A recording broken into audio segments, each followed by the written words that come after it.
अमावस्या की गहरी काली रात थी। पुरी के प्राचीन मंदिर के दक्षिणी प्रकोष्ठ में मुख्य सेवायत देवकीनंदन शास्त्री अपनी शैया पर गहरी नींद में सो रहे थे।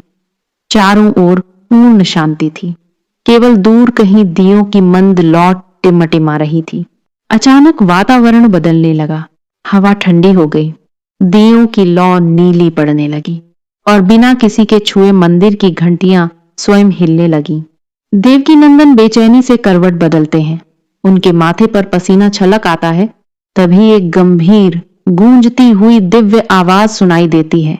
देवकीनंदन, अभी भी सो रहे हो? वे घबराकर उठ बैठते हैं। उनके सामने दिव्य प्रकाश के बीच महाप्रभु जगन्नाथ प्रकट होते हैं। आंखें विशाल हैं, पर क्रोध से नहीं, दुख से भरी हुई। साथ में बलभद्र और सुभद्रा खड़े हैं, मौन और गंभीर। प्रभु, देवकीनंदन कांपते स्वर में कहते हैं, मुझसे क्या अपराध हो गया? भगवान जगन्नाथ की वाणी भारी हो जाती है। मेरी बेटी, मेरी अनसुईया आज मेरे ही द्वार से अपमानित होकर लौटी है और तुम चैन की नींद सोते रहे। देवकीनंदन का शरीर सिहर उठता है। प्रभु, कौन अनसुईया? मैंने, तुम्हारे सेवकों ने उसे अछूत समझा, उसकी भेंट को अपवित्र कहकर नदी में फेंक दिया। जिस स्त्री ने दुख में भी मुझे चुना, उसे मेरे ही घर से निकाल दिया गया। भगवान का स्वर और गंभीर हो जाता है। सूर्य निकलने से पहले उसे ढूंढो और जो भेंट नदी में बहाई गई है उसे मेरे चरणों में वापस लाओ। यदि मेरी भक्त मेरे सामने नहीं आई तो यह नगर मेरी मौन वेदना देखेगा।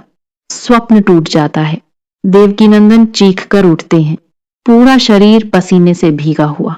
सेवकों, मशालें जलाओ।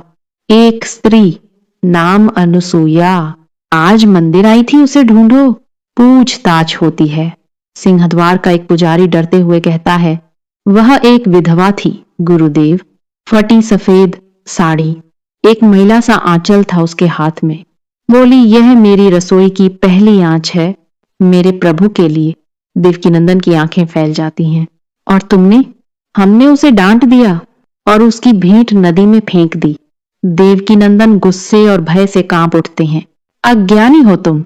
तुमने भक्त को नहीं, साक्षात भगवान को ठुकराया है। मशालों की रोशनी में खोज शुरू होती है। नदी किनारे अंधेरे में एक निर्जीव सी आकृति पड़ी होती है। वह अनसुईया थी। देवकीनंदन दौड़कर पास आते हैं। मां, आंखें खोलिए, हम अपराधी हैं।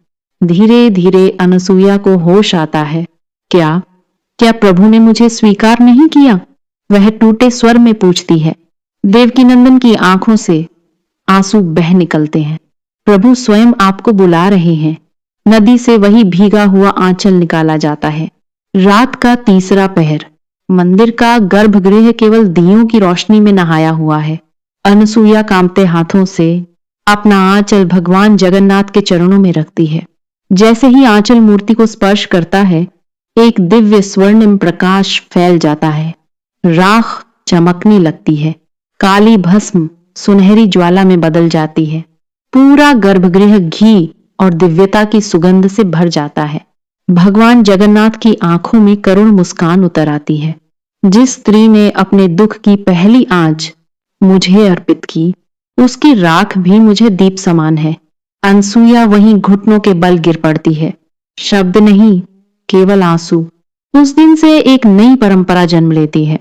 अनसुईया दीपवेश, जहां फूल नहीं, सोना नहीं, सिर्फ घर की पहली रोटी की आंच भगवान को अर्पित की जाती है।